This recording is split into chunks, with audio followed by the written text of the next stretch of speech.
Namaskar and welcome to Daily Global Insights, episode 293. A shout out to our viewers to like this program so it can reach its maximum potential. Today is Saturday, the 11th of December, and here's what is happening today.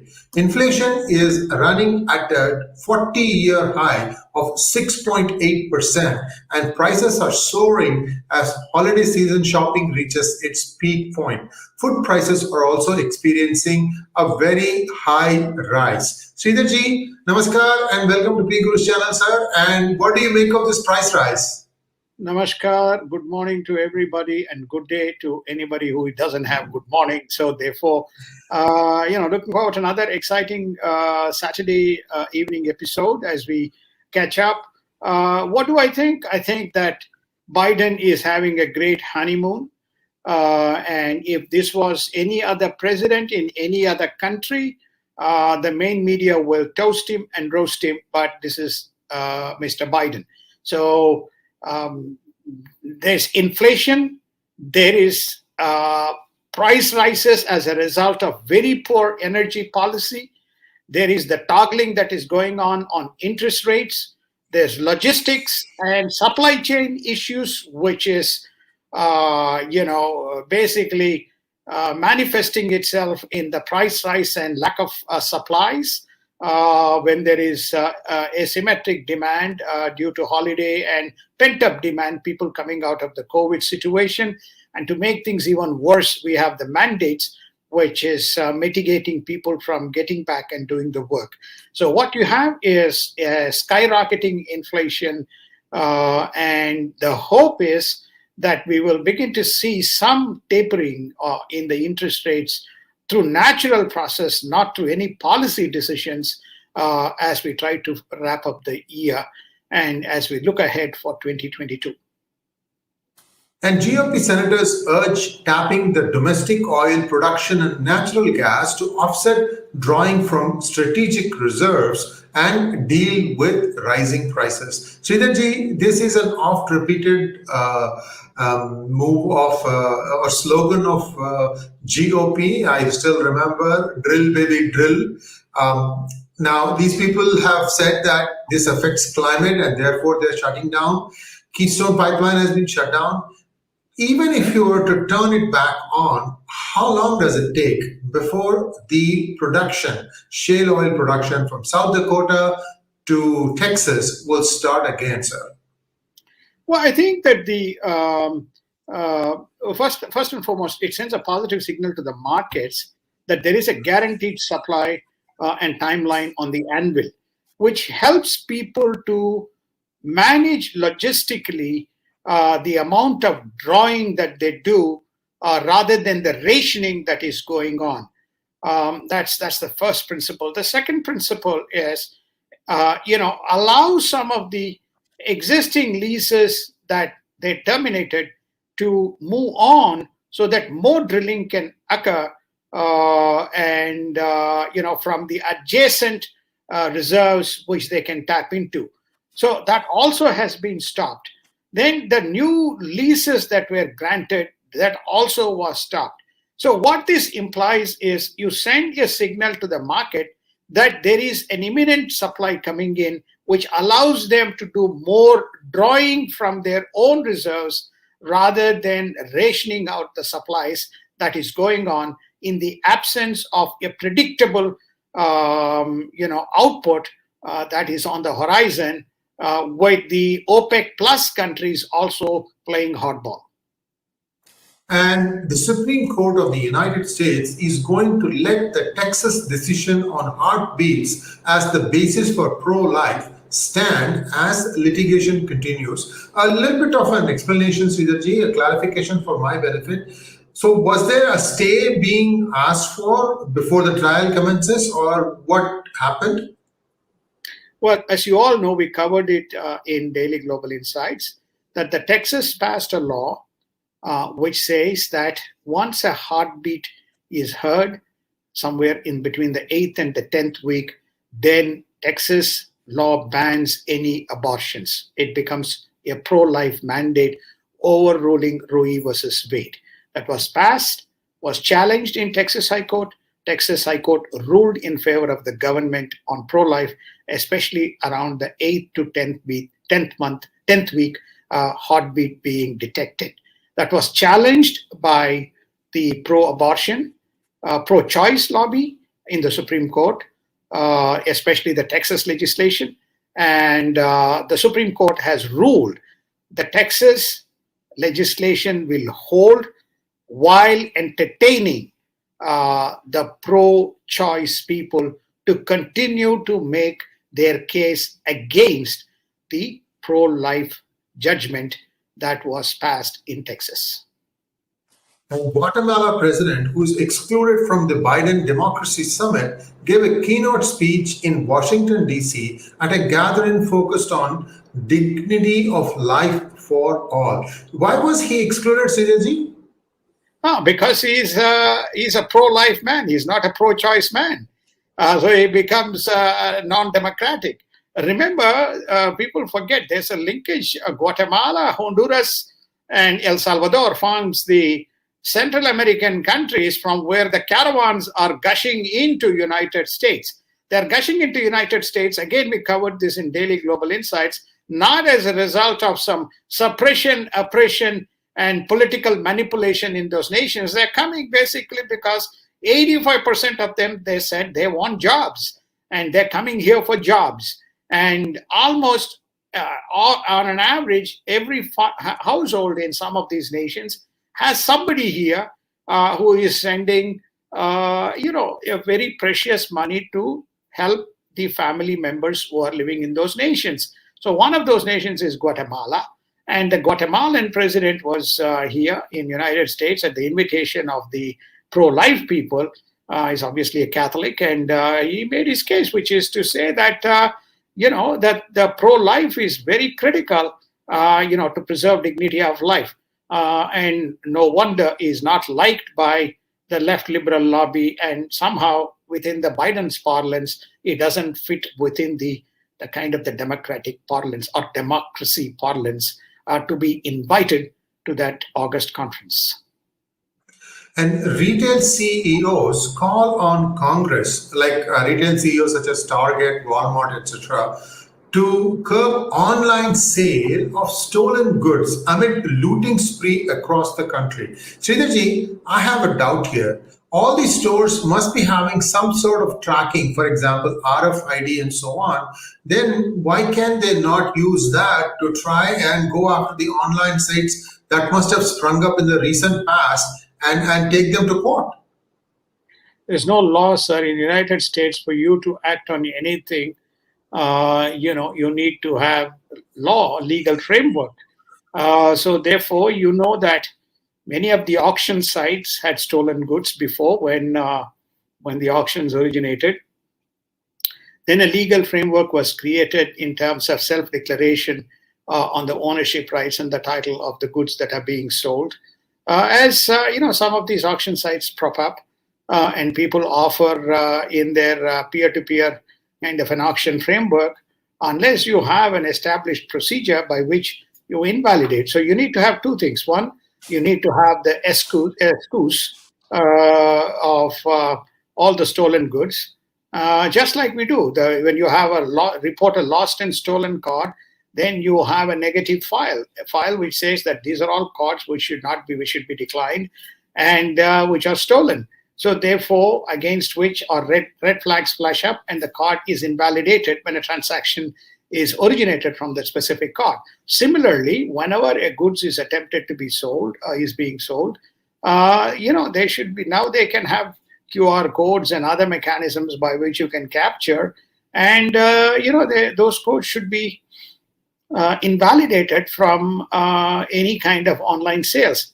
But they're asking a law to be passed to that extent that this becomes a framework which they can use to enforce, at least confiscate the goods, if at all that is feasible. I just don't know whether you can confiscate. All you can do is, stop it, and it may rot, but still it is a stolen good. They don't want these goods to be sold back into the market. But most important thing is, this is another big issue in United States, the looting spree that is going on.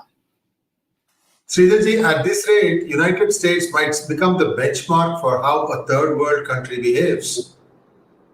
I just don't know whether there's any third world country which just got into this level of mess that we in United States are in a short span of less than 10 to 12 months. We have gone from, I won't say best in class, but some way reasonably in good class to almost worst in class in every facet, not just in one discipline. You pick anything, any facet, from civic sense to etiquettes to basic principles to open borders to illegals to different sets of rules between citizens and non-citizens, and illegals being allowed to vote and illegals being normalized and taxpayers' money being sent to overseas countries which were otherwise declared what you call as non gratia. And you have every conceivable thing that you can think of that doesn't seem right is being legitimized. And then you have this criminalization of decriminalization of robbery, which is resulting in looting and arson taking place, with police being very silent spectators. I mean, you tell me which case, anything it is. We are in deep waters. Sridharji, what really shocks me is some of the people at the helm of affairs in the Democratic Party structure, such as Gavin Newsom of California, or if you take Seattle, the person Kshama Sawant, they're all able to fight off recall even when these things are happening right under their nose, sir. This is really, really strange. I am not used to this, America. I'm afraid it's a really, really strange situation. Let's move on with the next news item, which is equally intriguing. Florida's Governor DeSantis has issued an order on Friday barring the state licenses of facilities that house illegal alien children due to Biden border immigration crisis. This would be the DACA children, wouldn't it be, sir?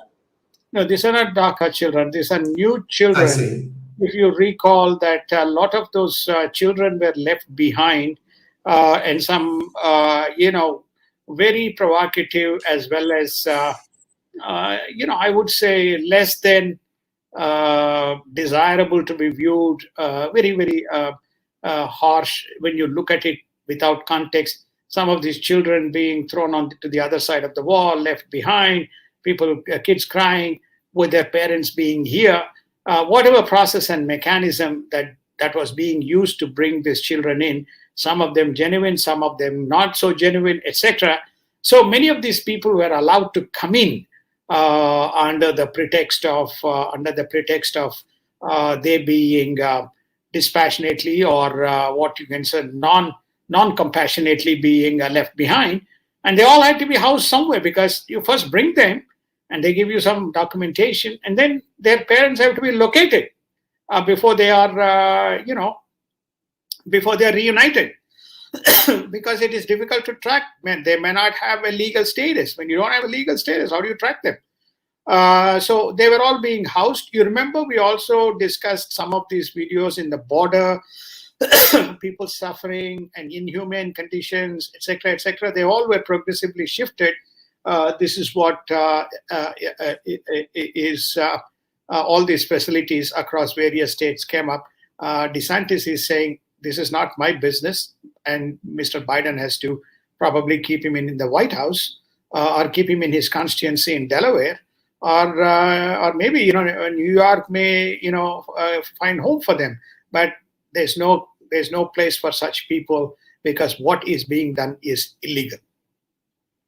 And here is another shocker. Speaking of New York passes the order to allow 900,000 illegal aliens to vote in the elections, adding further to the controversies of taxpayer funding for settlement and permitting abortions from non-state citizens. The voting law will come into effect unless it is vetoed by the mayor. Sridharji, this is absolutely unbelievable, sir. So 900,000 people are going to be eligible to vote for which elections, Sridharji? They will be allowed to vote for the state elections. They will be allowed to vote for the federal elections. They will be allowed to vote for the local elections. That is the law. So, which means they are being given a blanket permit to participate in the election process, and the constitutional changes being implemented by a state, and unless it is challenged, the law holds, and it will carry on. So I think, I think we covered this in Daily Global Insights. Andrew Cuomo, the governor who has left, set aside $5 billion to give to something like 24,000 families, average, some number which is between $25,000 to $40,000 for their settlement, illegals for settlement, taxpayer funded money. Andrew Cuomo set aside. Now we have the mayor, Mr. de Blasio, saying that these guys are going to be allowed to vote. We also saw, if you recall, the flights and buses that arrived in not only in New York, but few other states, with these illegals being transported from across the southern borders, and houseless and other types of shelters being given. So I think what you're witnessing is the great the deconstruction of United States from a rules-based to a rule-less state, at the whimsical fancies of this progressive caucus, which thinks that this is somehow resets the norm, or somehow resets what has been legitimately denied to some of these people. Let me understand this. As it stands today, under the Constitution of the United States, and non-citizen, even permanent green card or permanent residents, green card holders cannot vote. Even if they have been in the country for 20 years, they cannot vote. How is this possible, sir? I think the state legislatures, if you have a triple, what you call passage of law, the House, the Senate, and the governor ratifying with secretary, unless it is contested in the state Supreme Court, which then is contested in the national Supreme Court, you are going to see such laws coming in as aberrations. Just like we have filibuster, we had fine line constitutional agreement in the formation of the federation. But if some of the states begin to violate those fundamental principles and enact local specific laws, however legal as it may sound, however irrational as it may sound, then it is going to shake the federal structure as it stands, creating more problems. That is why you are saying, if you want to have these types of situations, the red states are flagging, we are overturning the Roe and Wade in our respective states, and we are going to come up with our own set of rules because we have the mandate, just as you have the mandate. So we could be getting into another circus where we will have one set of people voting in one set of states, we have another set of people voting in another set of states, and it actually prepares a ground for the next grand book from Sree Iyer. Sir, I'm more right. This is more out of disappointment at this great country, what it has come to. It's really sad, sir. Iran nuclear program. It requires communication. It requires people to write. It requires people to talk about this, what you call inadequacies and the contradictions. But people, unless somebody writes and publishes it and socializes it, people don't understand it. How many people understand in mainstream America that this big dichotomy that is going on in the country? Yes, indeed, Sridharji. And with your permission, sir, viewers, we are doing a limited release of my book, Who Painted My State Purple.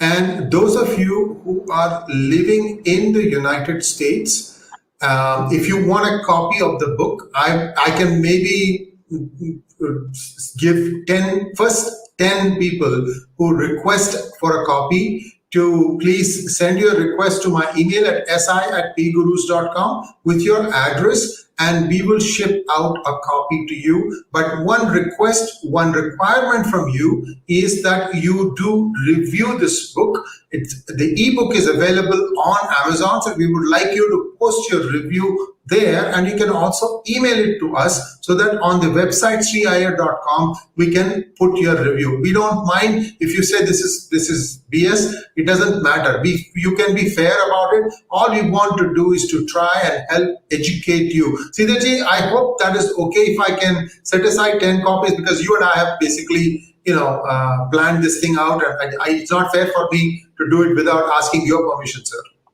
Sir, please go ahead and do it, and the first 10 people will get the book complimentary, and we look forward to their constructive reviews and criticisms. Yes. But I think it's very much a data-based book. Characters and other things may be masked and written in a fictional manner, but sometimes there's always true tales are stranger than fiction. So maybe read it along those lines. Absolutely, and you must be residing in the United States of America. I regret that we cannot help people outside of the United States. Next, Iran's nuclear program on the agenda for talks between Pentagon and Israeli defense teams that will be in Washington. This saga also has taken a life of its own, Sridharji. Again, another self-goal by the Biden administration. Well, again, if you very clear, track Daily Global Insights, we have been covering each of these themes in a strand, and basically we talked about, Mr. Bennett, Naftali Bennett, running the riot act and the edict, and the Israeli Defense Minister, Mr. Gallant, making the statement that Israel reserves the right and it has its independent plans. And when the talks began to falter, and when we knew that the Iran's enrichment was increasing and gone past the 90% threshold and pretty close to full enrichment capability, then at that point of time the defense ministers agreed that the respective countries, they will meet and discuss this specific issue. So here we are. I think that there's nothing but more contradictions, which is to say that Iran is advancing or playing hide and seek, and the two defense ministers are going to meet and discuss. Let's hope they come up with some constructive idea, because this is not the only crisis that is in the hands of this present administration. And here's an interesting news item. President Trump criticizes Benjamin Netanyahu for congratulating Biden and speaks of disloyalty to him. Sridharji, a state head of a state to another head of a state, why does that, I'm just having a little bit of difficulty understanding this news item, so perhaps you can expand it. I can be very blunt. Trump is, having sour grapes, and he's basically saying, hey, you're with me or you are against me. And, Benjamin Netanyahu is a very adept and far more shrewder and smarter politician. He says which way the wind is blowing. It doesn't mean he's changing his policy. He's basically saying, hey, you got my guy as the president of Israel. I mean, it didn't happen by accident. Obviously, there is some helping hand that came from very influential Democratic lobby. So, Mr. Biden, hey, I'm Benjamin Netanyahu. Congratulations to you. I'm here. And I have worked with your predecessor as well. So, therefore, congratulations. And Mr. Trump says, hey, I campaigned for you in the elections. I did everything for you. I stood by you. I supported you against the Iran policy. How dare you kind of say congratulations? That's all this is. It's just political smartness on one side to political immaturity on the other side. And a United Kingdom court permits extradition of Julian Assange to the United States on spying charges. This is the infamous WikiLeaks that happened, I think, under Obama's watch. And now the life has come back full circle for Julian Assange. Now he's going to come back. Perhaps he's going to face trial. Although I would be curious to know if he happened to get these cables and things like that? Will somebody send it to him? How does that become his mistake, sir? No, I think the way they will come is that it's a state property. The state. How does he know? No, he's going to contest against it. I'm not suggesting that. You ask the question is that, what is the basis? The basis is the state secrets were stolen, and he's in possession. He's publicized it, so it constitutes. Then he's going to say, "I'm not a U.S. citizen. You can do what you want, and I cannot be tried in U.S. jurisdiction. It's only an extradition, right, for a trial." And so this is not a drug offense like the Panamanian, dictator. So I think that this is the last thing is being sung. It's a very interesting. The last word hasn't been spoken yet. Okay. And it's very interesting situation that we will find if at all he lands in the shores of United States. And the rather chubby lady hasn't sung yet. No, indeed. In a potential new headache for Australia, it drops European helicopters for the US Blackhawk. Sridharji, this is again interesting. What was the reasoning for dropping the European helicopter? I think that would be the Augusta Westland. That's the last helicopter standing, if I remember correctly. I mean, I think that we just have to be a little careful. Look, I think that there are a lot of discussions that occur, and then the decisions are made. Often you will find the sugarcoating is that some technical issues or some availability of some strategic stuff that came into the way, and therefore that made the decision to go the other way. But I think there's more than meets the eye. I don't know what the hell Australians are up to. The way they're going, swinging the pendulum from one way to the other way. But it does speak something about the tacit support that United States has offered to Australia by way of various other stuff to deter China. And that's all I can think of, which is making them to swing one way versus the other. Remember, France and UK have been very strong advocates of anti-China, coalition. I'm not sure as yet whether the EU is in the same lobby, especially around the defense side. Only in the recent past with Macron, with Angela Merkel's exit, with Macron taking a much more stronger leadership role, you're beginning to see EU trying to open the Indo-Pacific as a corridor of strategic interest. Otherwise, they've been trying to protect their own territory with problems aplenty around illegals and COVID, and also the Russian problem. Sridharji, in a recent conversation with Elmer Yuan, a couple of things that came out, according to him. One was that a Blackhawk helicopter was what the Taiwanese army chief was traveling in when it accidentally came down and killed him, and that the new terms for loan to Australia, Taiwan, etc. from the United States are on extremely favorable terms, evidently at a very, very low rate of interest. I have not got the numbers, but if you want more details, I urge our viewers to watch the hangout that I had with Elmer Yuan. Moving on, Russia scrambles fighter jets to escort US pipeline over Black Sea. Wow. That's also very interesting. Today, Saturday, is full of news, Sridharji. There's plenty of news. There's never a dull moment ever since President Biden took charge. We have a roller coaster on domestic. We have a roller coaster on global. We have a roller coaster on COVID. We have a roller coaster on other types of scandals. So it's quite amazing as to where we are. The Russia scandal is very much a big issue. The story is that how this plane went into those territory and how the Russians allowed it to navigate is a fascinating news headline.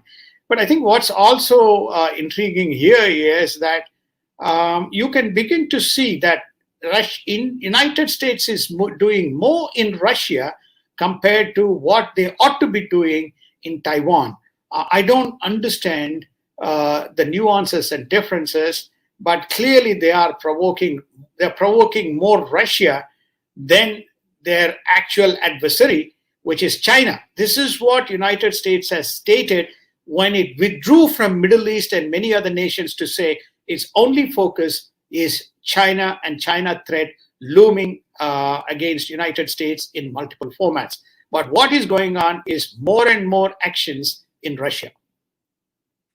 And Russia on Friday issued a warning to the West, offers guarantees or risk unraveling security. Sridharji, this is for what? Are they wanting the people whose accounts have been frozen to be unfrozen? No, I think that what is becoming very clear is Russia is not in a great state of health by way of its reserves, by way of its resources, and so on. So there is, besides the revival of NATO forces around Black Sea, there is also some attempted blockades that the NATO are doing in close cooperation with UK and United States, though both of them are part of the NATO, around that region. And they have also shored up Ukraine. And Ukraine is also likely to apply for NATO membership, which gives it a blanket security, potentially creating a problem for Russia. So what Russia is saying is, stay off my territory, stay off my boundaries, stay off my affairs. If you're not going to give a blanket commitment to that, and you're going to threaten me, then I have no choice but to exercise rights as I see appropriate in the region where I have dominated. This is what the Russia's deputy foreign minister in a press briefing has announced, not from Vladimir Putin, not from Sergei Lavrov, but from the Russian deputy foreign minister, making a statement to the world that he needs security guarantees that Russian actions will not be challenged or will not be threatened by the allied forces. And vaccine mandates and limited lockdowns are dominating Europe as COVID cases still keep rising in Europe. Germany promises to take in 25,000 new Afghan refugees as part of its Refugees Reach program. 13 new Chinese aircraft detected over Taiwan air defense zone as China continues to saber rattle. Let's pause here for a moment. Sridharji, about China, they have been doing these flights, and I don't know if you read this, but a Chinese submarine surfaced, and it was on the surface, it sailed past the Taiwan Strait. Is there some relationship here? What is your crystal ball saying as far as that floating Chinese submarine is concerned? Okay. Did I read about it? Did I know about it? The answer is yes. Did I know about many things that are happening around there? Yes, including flotillas of cruise ships to see whether they can use that and mock landing of troops on these passenger commercial types of vessels so that they can have hundreds and thousands of people or hundreds of thousands of people landing. There are some trials going on to that specific effect. What is my crystal ball saying? My crystal ball is saying that has Biden given the green signal by a diplomatic boycott, so which gives Xi Jinping a leverage, which is to say, you are boycotted, correct? Look, now what will you do? I'm going to invade Taiwan. Well, what are you going to do? Going to impose sanctions? Well, you have imposed sanctions on me. You have imposed sanctions on my officials. You have barred my companies from operating. You have barred some of my companies from selling to United States. Huawei, my 5G network, is barred from selling to any US corporation anywhere in the world. Okay, now I'm going to invade Taiwan. What's your choice? What's the policy choice, Mr. Biden, that you have? I think that's what is going on. So very clear that all one needs is the next step, which is to say there's complete and total boycott of the Olympics by the so-called the G7 or G20 or G30 nations. That's good enough for Mr. Xi Jinping to officially launch a war and take over Taiwan. All these trials and tribulations are their systematic pattern of preparing themselves for a full-fledged war and takeover. This is not just, I'm not a defense analyst or an expert, but this is what I gather from talking to some of my friends in the defense and security circles. And they tell me very clearly that China is almost imminent and ready to take over Taiwan. And the United States wants Cambodia over its support for Myanmar junta at the ASEAN meeting. This is after imposing tight sanctions on Myanmar, China, and Iran. Siddharji, what is your take on this? Right. Another policy failure, which is namely they should have allowed ASEAN to negotiate and work with the Myanmar junta and to figure a solution and give them a graceful and I'm sure they could have Aung San Suu Kyi, they could have worked something out on that as well. On the contrary, they took a very tough position, which the ASEAN nations were not supportive of. So what's now happening? You have another pattern of Russia, communist nations, China, all supporting Myanmar. Laos and Cambodia, they are semi-quasi communist nations. What would they do? They basically say, oh no, we are also sympathetic towards Myanmar. Now Mr. Biden telling through ASEAN, Cambodia, if you do anything, we're not going to be helpful. Do they care? I don't think so, because money is flowing. I mean, we covered this again on Laos. $15 billion of money was given to create that railway line all the way from Kunming to Vientiane, and that money is not something that Laos can afford. Same thing, they have given a lot of money, both Myanmar as well as China have given a fair amount of money, including Russians, to Cambodia, and threatening Cambodia with that if they support Myanmar junta, that they face consequences. It's almost like the horses left the stable and you're trying to bolt the doors.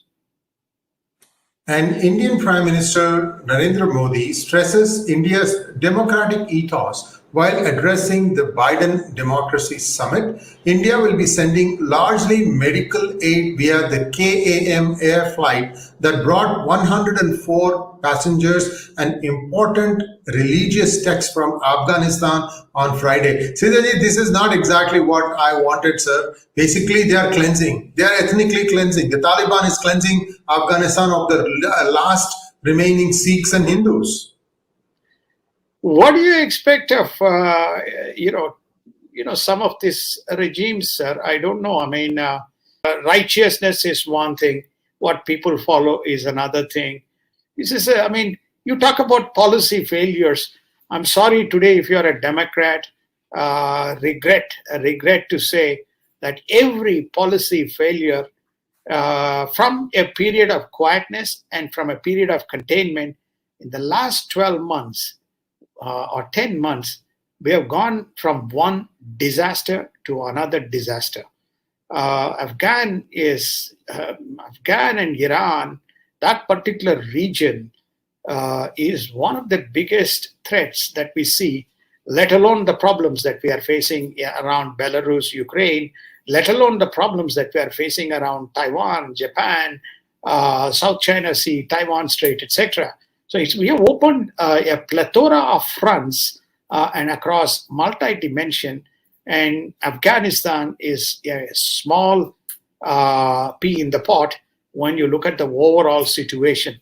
But it doesn't mitigate or minimize the issue that you are raising, but there's no solution, because that's what Taliban is, and they made no bones about it. They're very clear. They have a very stringent belief on what they believe in. And what you have is, even here, probably 14, I am told, out of these 104, I'm not holding to that number, it's only what I have heard, I'm not validated, verified, and 90 of them are Afghan nationals, and 14 are these Hindu or Sikh minority people who have landed here with their books. And what is being sent is is a basic medical aid. It is not a commercial. It's not a what you call a freight. It is a passenger commercial plane. So therefore, they can only send limited supplies. But what you're saying is, are we legitimizing, in other words, normalizing the ethnic cleansing that is being perpetuated within Afghanistan? The answer is unfortunately maybe yes. And the entire Nilgiris route for the CDS General Bipin Rawat's travel was under security blanket, says Tamil Nadu Director General of Police. Was this, I'm kind of surprised. Again, perhaps you can give us a little bit more context on this. Well, I think there's been a number of questions that is raised. The questions has been raised is whether there was any security umbrella and whether there's adequate security umbrella covering the land and the air route. Usually when you have travel plans, they have more than one plan in place. Land, maybe land and air, or air only. So they have multiple plans. So it looks like what the DGP of Tamil Nadu Police is saying, that security blanket was given and security cleansing or hygiene was done on all the routes which potentially could have been used by this particular group of people who traveled on that ill-fated plane. So the question that somehow that there was a security failure and intelligence failure is incorrect is the statement that is coming from the DGP of the police. Unfortunately, as far as I'm concerned, it does not add up, Sridharji, and here is why. This helicopter journey was decided at the very last minute. General Rawat was going to travel by car. And therefore, anyway, I see some, dots in this whole thing. Let's leave it at that because, you and I can only speculate, but let's not do that. We will have to leave it to see what happens. It's very, very unfortunate what happened. Industrial production growth remained subdued for the second straight month and expanded by 3.2% in October, mainly due to the waning low base effect, while mining, power, and manufacturing sectors performed well. According to Credit Suisse, Indian exports are likely to grow 9% next fiscal year, that is the fiscal year 2023. When does the fiscal year 23 start, Sridharji? April 22. Okay, so the April to March 2020, April 1st to March 31st, 2023, correct? Yeah. Would you like to add something, sir? No, I think that the two things. One is the fiscal 22, which will finish on March 22nd, is basically they're projecting that to be again, 9% and 9.5%. If the 23 is also going to be 9.5 to 10%, it augurs well for India, at least within the context of, recovering from, contracted 9% and increasing by 10% and 10% or 9% and 9%.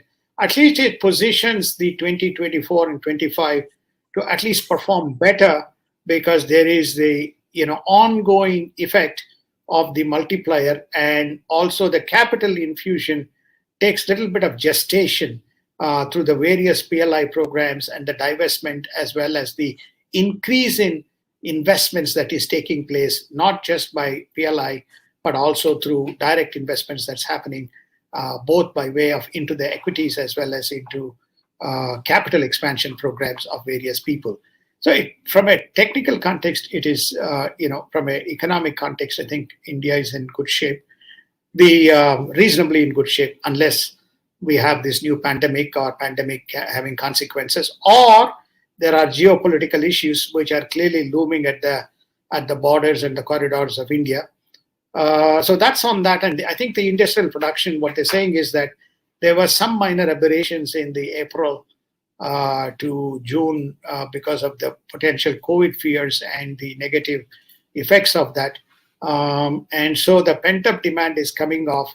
But they do expect, the manufacturing industry does expect things to pick up on the basis of exports and other things that they are seeing in the specific market. This is all subject to maintaining a linear path. So this is on the economic context. To wrap up the point that you made around this DGP and the assertions, I think one of the reasons why we are not able to take a very compelling position on this specific issue is data is still sketchy, and I think we need to wait for more information to come out. What exactly has gone wrong, and because this is in many ways, we are talking about the chief of the defense services, chief of the defense staff, the general. It's not a very trivial matter for any nation. It's a matter of great concern if there was a breach and compromise. The Indian Serum Institute let Africa down on vaccines, says African Director for CDC, John Nikengasong. So this person is based in the United States, sir? He's based in Africa, is Nigeria. He coordinates all the stuff. And the reason is this an important item is, remember that this is another battle between China and India and WHO. Okay. Remember that India was supplying a fair amount of medicines. Then all of a sudden, out of nowhere, 1 billion vaccines China committed, which is their Sinovac and Sinopharm vaccines, out of nowhere. And then the you have vaccine that does nothing.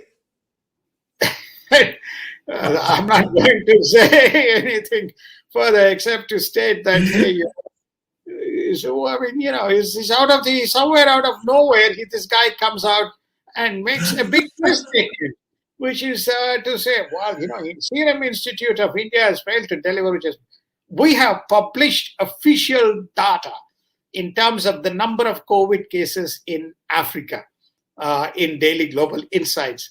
And yes. Really, people have made a monster out of a mole relative to how they have, dealt with because of whatever the health, climate, natural, or probably that was not the radar for some of the butterfly effects of this virus to travel from, one end of the world to the other end of the world, whatever they may be.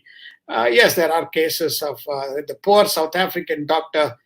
Hirsch stood up and said, hey, I detected a virus. And, we found it here in one particular person and it is mutating. Lo and behold, the world came down like with a ton of bricks and banned all stuff from South Africa. Again, you go back and look at, don't believe me, go back, don't believe us. Go back and look at the data. Again, we showed the data to you. Algeria is number 1. South Africa is somewhere number 4 or number 5 in the ladder. And it's not, the cases are not growing. But they have been talking about the waiver, the TRIPS at the United Nations, which this gentleman should have talked about rather than talking about Serum Institute not giving him adequate vaccines. But anyway, be it as may be, we are living in a world of political hot potato. Yes, indeed. And let's take a look at markets on Friday. The S&P notches a record close on Friday despite inflation fears, rising 0.95% to 4,712. For the year, the S&P has risen 26% with dividends, and the Dow gained 216 points to finish at 35,971. Sridharji, your thoughts on what to look ahead for the next week, and then we can call it a wrap. Well, I think the markets will, markets will continue to move in a positive, negative direction. But my overall comment around is we are almost to the end of the year. 25th after 25th, effectively market shut down. All predictions thus far, Dow is around 36,000, 35,900. And S&P, we originally had 4,400, revised 4,700, way past the numbers that we had forecast, or the markets had forecast as well, not just us. And so I think we have done very well. If you had not been in equity, you missed the bus this year, you missed the bus last year. The last year was, I would call, the golden period when the market dipped, and within 6 months the market recovered and it really roared. And then, of course, on the back of it, we predicted if you're not going to be in equities in 2021, you never will be in equities for foreseeable future. Having said that, we will do another wrap up, which we haven't done. We'll do a quick wrap up, maybe in about a week's time, or maybe we'll plan. I'll talk to Sree and we'll give you a forecast for 2022 as we see what we see in the event of nothing extraneous coming in. But you will be interested and surprised at what 22 holds for you if you missed out 2021. 2021 is unlikely to come back. That's just my overall comment.